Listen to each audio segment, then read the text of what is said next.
야, 오늘도 주님의 크신 은혜가 함께하는 놀라운 역사가 있기를 주의 이름으로 축원합니다. 여러분, 이제 우리 바울 사도가 어제도 보았던 것처럼 내가 이제 사명을 받았다 그렇게 얘기하는 거예요. 여러분, 이렇게 같지만 조금 다른 것이 소명과 사명은 달라요. 소명은 부르심을 받는 것이고, 소명받은 모든 사람에게는 이제 그에게 주어진 사명이 있어요. 그래서 이제 우리 모두는 소명을 받는 동시에 이제 사명을 받게 되어지는데, 그러니까 우리의 삶의 방향은 소명을 따라 사명을 향해서 나가는 거예요. 그래서 우리가 항상 이 사명을 기억해야 돼요. 사명. 왜냐하면 우리는 여러분, 이 땅으로 끝나는 게 아니에요. 여러분, 신천지에서 이게 이제 여러분, 문제가 뭐냐면 이 땅을 천년 왕국으로 봐서 신천지에서는 1984년 3월 14일에 그 과천에서 이게 이제 이렇게 천년 왕국이 이루어졌다 그래요. 그래서 이 땅에서 영원히 죽지 않는다, 그렇게 이제 어설픈 그런 것을 갖고 온 거죠. 그런데 여러분, 거기에 한번 여러분 생각해 보세요. 청년 대학생들이 10만 명이 넘어가 있대요. 그래서 여러분, 신천지 특히 이제 기존 교회는 젊은이들이, 우리 교회는 그렇지 않지만은 없잖아, 그죠? 근데 여러분, 신천지에 가서 보게 되면 대부분 젊은 사람들이에요. 왜 그러냐면 여러분, 그게 왜 사람들, 젊은 사람이 넘어갑니까? 멍청한 사람이 아니고 똑똑한 사람들이 넘어가 있더라고요. 그 이유가 뭐냐면 그만큼 사회가 불안한 거예요. 그런데 여러분, 거기 들어가니까 너무 확실하게 얘기하는 거예요. 이 땅에서 영원히 죽지 않는다. 그리고 이 땅에서 14만 4천에 들어가게 되면 이제 영적 제사장이 아니고 진짜 제사장이 되어서 뭐 흰무리 백성들이 각 나라에서 그 금은보화를 싸갖고 돌아오기 때문에 그 14만 4천에 들어간 사람은 왕이 되어지고, 그 밑에 이제 뭐 저들이 와서 부귀 영화를 이 땅에 누린다고 얘기하니까 여러분, 이게요 너무 먹히는 거예요. 왜냐하면 이게 이제 사람은 세뇌를 굉장히 잘 당합니다. 이 세뇌. 그래서 7개월, 8개월, 뭐 적어도 1년 동안 거기에 대해서 이렇게 쭉 듣다 보면 그게 맞은 것 같아요. 근데 여러분, 나중에 가면 그게 진짜인 것처럼 느껴지면서 그 논리, 그 이론을 가지고 성경을 보게 되면 그렇게 보이도록 돼 있어요. 여러분, 여기에서 쓰는 수법이 이제 이게 비유풀이라 그래요. 비유풀이. 그래서 성경은 모든 것이 비유로 되어 있기 때문에 이게 이제 비유로 봐야 된다. 여러분, 성경은요 역사도 있고 문학도 있고 물론 비유도 있어요. 여러분, 비유라고 얘기할 때 비유는 아시는 것처럼 비유는 파라볼레라고 얘기해요. 헬라 단어. 파라가 뭐냐면 곁에예요. 볼레는 둔다는 말이에요. 그러니까 이 의미를 설명하기 위해서 여러분, 이걸 옆에 두는 거예요. 왜 그러냐면 여러분, 예수님께서 우리에게 주시고자 하는 것은 땅이 아니에요. 천국을 주기 위해서 오셨어요. 여러분, 그래서 예수님은 하늘에서 오셨어요. 근데 우리는 땅을 살잖아, 그죠? 그러니까 이해를 못하는 거예요. 그러니까 예수님은 천국에서 오셨기 때문에 천국의 그것을 이 땅의 용어로 설명할 길이 없어요.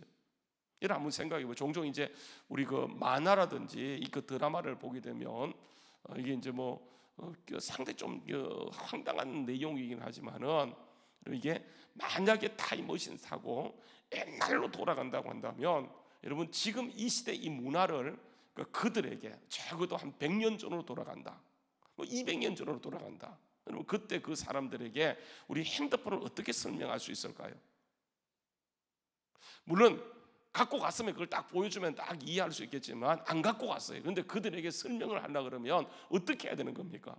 지금 우리가 너무 그냥 편하게 쓰고 있는 이거 스마트폰을 만약에 200년 전으로 가서 그 사람들에게 설명한다 그러면 설명할 길이 없다 보니까 뭘 하냐면 비유로 하는 거예요. 비유로. 그래서 여러분, 이게 천국하고 지금 이 땅에 그냥 역사가 100년 전만 돌아가도 완전히 문화 자체가 달라서 그 말 자체가 없잖아요. 스마트폰이라는 것을 여러분, 이게 생긴 것이 언제입니까? 이게 얼마 안 됐거든요. 뭐 핸드폰, 뭐 옛날에 뭐 이런 폰 나오다가 이게 최근에 나온 게 이제 스마트폰이고, 얼마나 고도로 발달되었는지 그게 모든 게 다 들어가 있잖아요. 근데 카메라도 뭐 삼성에서 이번에 만들었던 것은 뭐 1억 화소가 넘는다 그래가지고 카메라를 찍게 되면 얼마나 섬세한지, 일반 그 카메라가 다 죽을 정도로 거기에 이제 모든 것이 들어가게 되어지는데, 여러분, 이걸 설명할 길이 없어요. 그러니까 여러분, 이게 천국이라고 하는 것은 이 땅과 그보다 더 훨씬 다른 거예요. 땅이 하늘이 땅보다 높음 같이 다 달라버려요. 근데 예수님이 거기에 오셔서 우리에게 설명을 안 하다 보니까 이게 설명할 길이 없어서 천국은 마치 씨 뿌리는 자의 비유와 같다 하면서 뭐 씨는 하나님의 말씀이고 이렇게 얘기하는 거예요. 근데 여러분, 그것은 고기에서만 씨가 하나님의 말씀인데 모든 씨는 뭐라고 얘기하냐면 이게 말씀이다 이렇게 얘기하고 딱 들어가니까 이게 비유풀이에요. 그래서 성경은 비유로 풀지 않으면 절대로 풀리지 않는 이게 봉함된 것이다. 여러분, 성경은요 봉함된 것이 아니라 완전히 드러내놓는 거예요. 모든 것을 공개하는 거예요. 근데 여러분, 이걸 읽어도 이해하지 못하는 것은 그러니까 믿음의 안목을 가지고 읽어야 되는데 이게 성령의 조명 없이는요 성령의 감동으로 된 것이기 때문에 이게 이해할 길이 없잖아요. 그래서 여러분, 이게 그러니까 비밀처럼 보이는 것이지 이게 여러분 하나님의 지혜를 가지고 정말 성령의 조명 안에서 보게 되면 이거 성공만큼 재미있고 쉬운 책이 없어요. 왜냐하면 성경은 철저하게 포커스를 사람에게 두는 것이 아니고 어디 두냐면 하나님께 둬요. 예수 그리스도께 두는 거예요. 그래서 모든 것이 누구냐면 예수 그리스도예요. 여러분 잘 아시죠, 그죠? 예수님께서 요한복음에 보게 되면 이 성경, 너희가 성경에서 영생을 얻는 줄로 생각하지만 이 성경은 곧 누구에 대해서 기록한 것이라고요? 내게 대해서 기록한 것이라고 얘기하면서 그러나 너희가 영생 얻기 원하지만 내게 오기를 거부한다고 얘기했던 거잖아요. 성경은요 전체가 예수 그리스도예요. 그 구약도 예수 그리스도이고 신약도 예수 그리스도이고 여러분, 이게 요한계시록도 결국은 누구에 대한 것입니까? 이게 예수님에 대한 것이에요. 여러분, 그래서 그 예수의 안목, 예수 그리스도의 그 안경을 가지고 성경을 보게 되면 그러니까 모든 것이 쉽고 재미있고 이렇게 모든 것이 풀리게 되어 있는데 비유풀이 짝풀이를 가지고 오는 것은 이유가 딱 한 가지예요. 이게 교주를 만들기 원하셔서. 성경 그 어디도요 예수님 말고 하나님 말고 성령님 말고 들어설 자리가 없어요. 그래서 여러분, 말세가 되어지면 미혹의 영이 역사하게 되어지는데 사탄이 강명한 천사를 가정하면서 자기의 때가 얼마 남지 않은 것을 이게 알기 때문에 작정하고 우리를 자꾸만 미혹으로 돌리는 이때에 철저하게 예수 이름의 권세를 가지고 나가는 것, 이게 뭐냐면 우리에게 가장 중요한 거예요. 여러분, 이렇게요 중요한데 이렇게 보세요. 자, 우리 모두는 이렇게 사명을 받았어요. 소명을 받음과 동시에 사명을 받게 되어지는데 우리가 소명을 받음과 동시에 사명을 받는 자에게 중요한 게 뭐냐면 구원과 함께 상급이 굉장히 중요합니다. 그래서 오늘 말씀에 보게 되면 이런 말을 합니다. 내가 이제 사명을 받았다고 얘기하면서 사명 받은 자에게 중요한 것은 이 상급이라고 하는 것을 얘기하게 되어져요. 그래서 여러분 1절 알았지만 16절 말씀에 보게 되면 이런 말씀은 내가 복음을 전할지라도 자랑할 것이 없으면 내가 이 복음을 부득불 해야 될 일임이라. 만일 복음을 전하지 않게 되면 내게 뭐예요? 상이 아니고 뭐가 있다고 하는 거예요? 화가 있다고 하는 거예요. 여러분, 이 화라고 하는 것은 여러분 아시는 것처럼 이게 어떤 저주나 이런 것이 아니고 사명을 이루지 못하는 것을 바울 사도가 화라고 얘기하는 거예요. 그러니까 우리가 이제 용어 자체가 여러분 이게 번역된 성경은 우리 한국말로 기록된 것이 아니에요. 이것은 아시는 것처럼 그러니까 구약은 히브리로 기록되었어요. 신약은 뭡니까? 헬라어로 기록되어 있어요. 그래서 우리에게 성경이 번역되는 거예요. 그래서 여러분 성경은 이게 이제 참 안타까운 게 뭐냐면 원본이 없어졌어요. 그러니까 전체가 사본이에요. 그러다 보니까 여러분 이게 많은 사본들이 조금씩 달라요. 왜냐하면 뺏기다 보니까 이 사본이 5만 가지나 되는데 사본만 5만 가지, 그리고 역본, 번역본을 따진다고 한다면 이게 말할 수 없을 정도로 많아요. 우리 한국만 하더라도 번역본이요, 지금 우리가 쓰는 성경이 그 어떤 거죠? 개정 개역판이에요. 얼마 전에 썼던 게 뭡니까? 개역판이에요. 그 전에 뭡니까? 구역판. 또 이게 뭐 공동번역, 새번역, 뭐 쉬운 성경 해갖고 그 우리나라 말 성경만 하더라도 이게 20가지가 넘어요. 이게 다 번역된 과정에 그런 것들이. 그러다 보니까 이 번역하다 보니까 아시는 것처럼 자 헬라어의 그 정확한 뜻을 우리말로 갖고 왔으면 참 좋겠는데 이게 조금씩 의미가 다르기 때문에 신학교에 들어가게 되면 가장 먼저 배우는 게 이게 이제 언어를 배우게 돼요. 헬라어를 배우고 히브리어를 배우고 이제 하게 되어지는데, 이게 우리가 오해하지 말 것은 내가 복음을 전할 때 부득불 할림이라 만약 복음을 내가 전하지 않게 되면 내게 뭐가 있다고요? 화가 있을 것이다. 이게인데 이 화라고 하는 것은 저주가 아니고 주신 사명을 이루지 못하는 것에 대한 답답함이에요. 그래서 여러분 또 말씀해 보면 이런 말씀을 합니다. 여러분 27절 말씀해 보게 되면 27절 말씀에 내가 내 몸을 쳐서 복종하게 하면 내가 남에게 전파한 후에 내 자신이 도리어 버림을 당할까 뭐하다고요? 두렵다라고 하는 거예요. 여러분 여기에서 버려진다고 하는 것은 어떤 버려지는 것입니까? 그러니까 많은 사람이 이게 오해하는 겁니다. 구원받았는데 바울 사도는 구원받고 소명과 사명을 다 받았어요. 그런데 여기서 버려진다고 하는 것이 어떤 착각을 갖냐면 구원이 취소될까 봐. 그래서 여러분 어떤 그 교회에서는 공식적으로 가르치는 것이 뭐냐면 바울도 이렇게 구원받고 이렇게 되어졌지만 이게 결국은 버림받을 수 있다고 했지 않느냐. 그래서 구원이 취소될 수 있다고 얘기해요. 굉장히 여러분 이게 두려운 말이 뭐냐면 구원은요 내가 무엇을 하는가에서 구원받는 것도 아니고 내가 무엇을 하는 것에 따라 구원이 취소되는 것도 아니에요. 전적인 하나님의 은혜이기 때문에 하나님이 취소하기 전까지는 절대로 취소되지 않는 게 구원이에요. 그래서 여러분 구원은 한 번 구원은 영원한 구원이라고 얘기할 수 있는데 이게 한 번 구원이 영원한 구원이라고 얘기하게 되면 우리가 너무 안주하니까 여러분 상당히 긴장과 텐션을 주기 위해서 이런 말을 하는 것이지, 실제 구원이라고 하는 것은 내 노력으로 받는 것도 아니고 취소되는 것도 내 노력과 내 행위로 취소되는 것이 아니에요. 근데 여러분 마치 이제 27절에 보게 되면 이런 말이 있으니까 봐라 취소될 수 있는 것을 가정하고 전제하고 말하는 것이 아니냐 이렇게 얘기해요. 여러분 이것은요 그런 것이 아니고 앞에 쭉 나오는 문맥을 통해서 보게 되면 상급에 대한 거예요. 상급. 그러니까 우리는 구원 못지않게 아주 중요한 게 뭐냐 하면 상급도 굉장히 중요해요.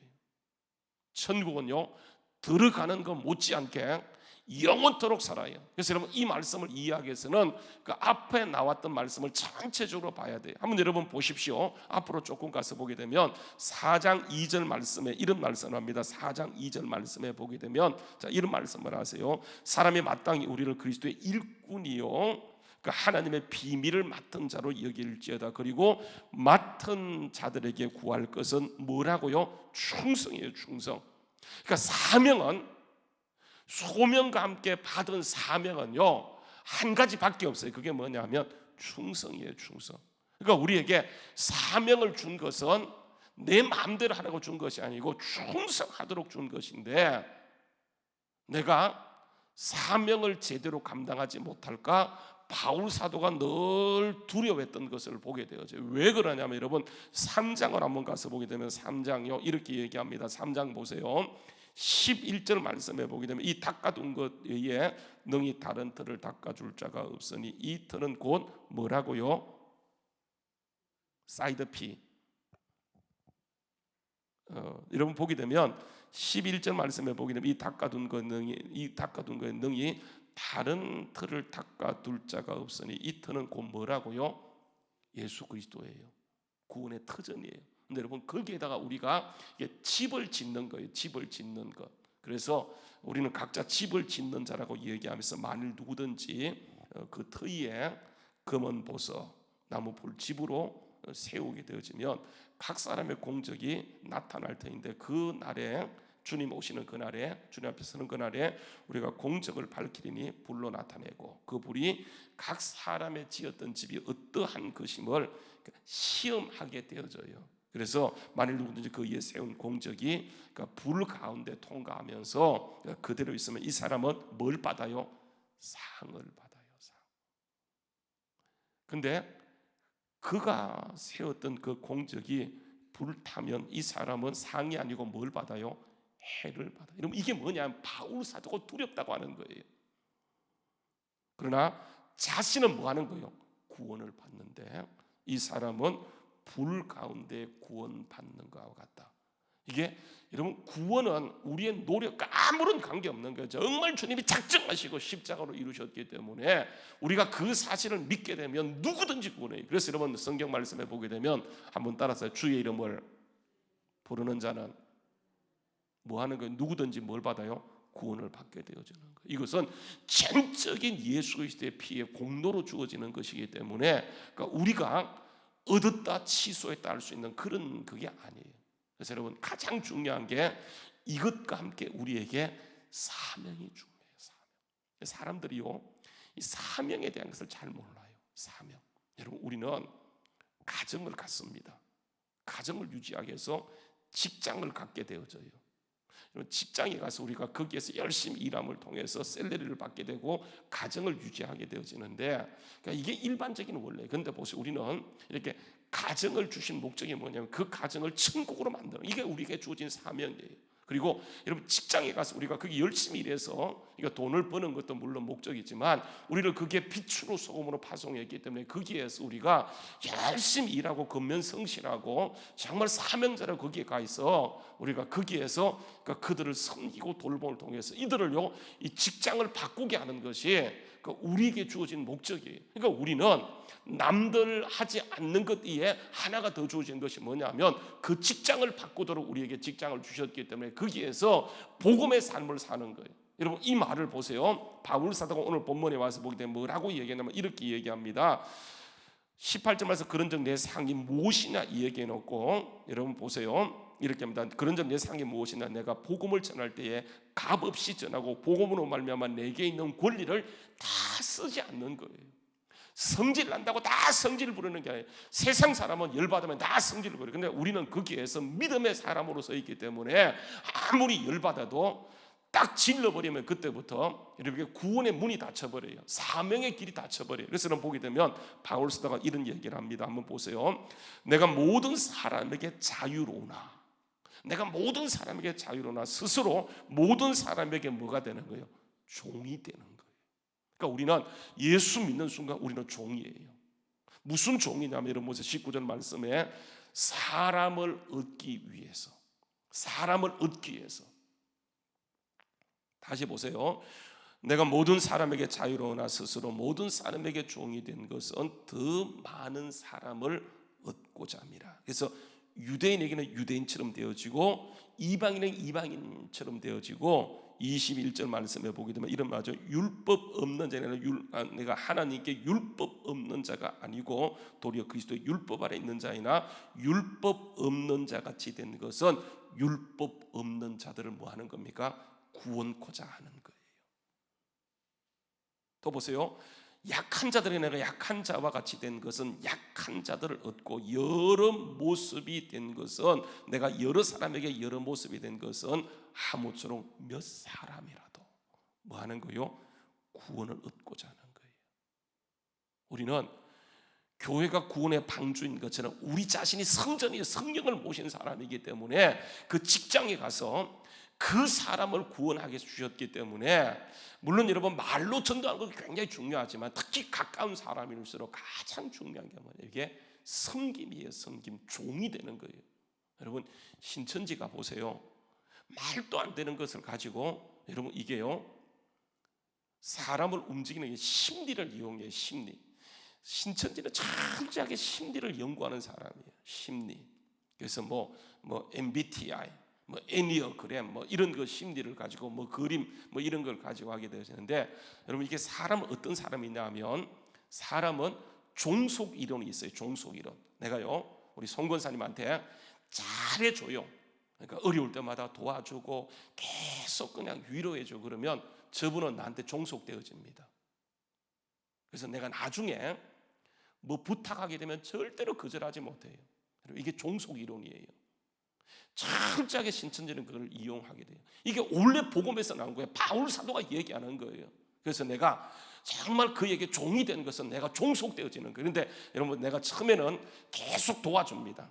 1년간만 여러분 아무 쏘지 않고 그 사람의 필요를 먼저 채워주게 되면 이 사람은요 나중에 가면 저한테 종속되어져요. 그래서 내가 뭘 얘기하게 되면 이 사람은요 자기가 나가서 막 우리 목사님 좋은 사람이라고 막 이게 종속 이론이에요. 구원 받을 때 써야 되는데 우리는 어떻게 하냐면 그렇게 하지 않아요. 그래서 여러분 교회에서 할 말 다 하고 직장에서 할 말 다 하니까 어떻게 되냐면 니나 잘 믿으세요. 교회가 욕을 먹는 거예요. 근데 여러분 이걸 가지고 신천지가 가서 정말 이론은 허접한데 이렇게 하니까 가서 성경 공부 한 번만 해줘. 1년간 섬겼는데 성경 공부 한 번 해줘. 못할 이유가 뭐가 있어요? 뭐 까짓까. 그러다가 여러분 넘어가는 거예요. 그래서 여러분 보게 되면 이렇게 얘기합니다. 여러분 잘 보세요. 23절 말씀 보세요. 23절 말씀. 내가 복음을 위하여 모든 것을 행하면 뭐에 참여하고자 하는 거요? 복음에 참여하고자 하는 거예요. 예수님의 그 엄청난 사역에 우리가 동참하는 거예요. 주님께서는 주님이 이루신 그 사역을 우리에게 맡기시고 거기에 동참하게 되어질 때 이게 사명이고 이 사람에게 뭐가 주어지냐면 어마어마한 상급이 주어지는 거예요. 그래서 보게 되면 이렇게 얘기합니다. 운동장 20달 운동장에 다름질하는 자들이 다 달릴지라도 오직 상 받는 사람은 한 사람인 줄 알지 못하느냐. 25절요. 이기기를 다투는 자마다 모든 일에 절제하나니 그들은 썩을 승리의 간을 얻고자 하되 우리는요 뭐 하는 거요? 썩지 아니할 승리의 간, 주님 앞에 서는 그날에. 그래서 바울 사도는 이렇게 합니다. 26절 말씀요. 그러므로 나는 다름질하기를 향방 없는 자같이 아니하고 싸우기를 하고, 그러니까 목적이 분명히 우리는 이 땅이 아니고 어디예요? 천국이에요. 천국이에요. 그래서 여러분 그게 그 상을 그가 분명히 알기 때문에 자기 몸을 쳐서 복종하게 하면 내가 남에게 전파한 후에 이 사명이 무너질까 싶어서. 구원이 취소된다는 말이 아니에요. 이것은 정말 그 사명, 그 상급, 그게 너무 중요한 것이기 때문에 이를 위해서 다시 보세요. 그래서 18절 말씀 그런즉 내 상이 무엇이냐.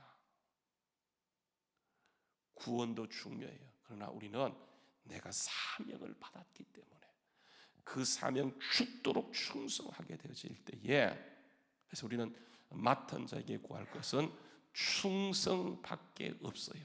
우리가 언젠가 주님 앞에 서게 될 텐데 우리가 종이 된 만큼 이제 내 권리를 다 쓰지 않고 정말 섬긴 만큼 우리에게 주어질 상을 바라보며 오늘도 믿음으로 전력 질주하는, 그래서 날마다 영혼이 잘된 같이 범사가 잘되고 강건한 은혜를 우리가 경험하고 누리며 살아가는 우리 모두 될 수 있기를 주의 이름으로 축원드립니다. 우리 같이 기도하시겠습니다.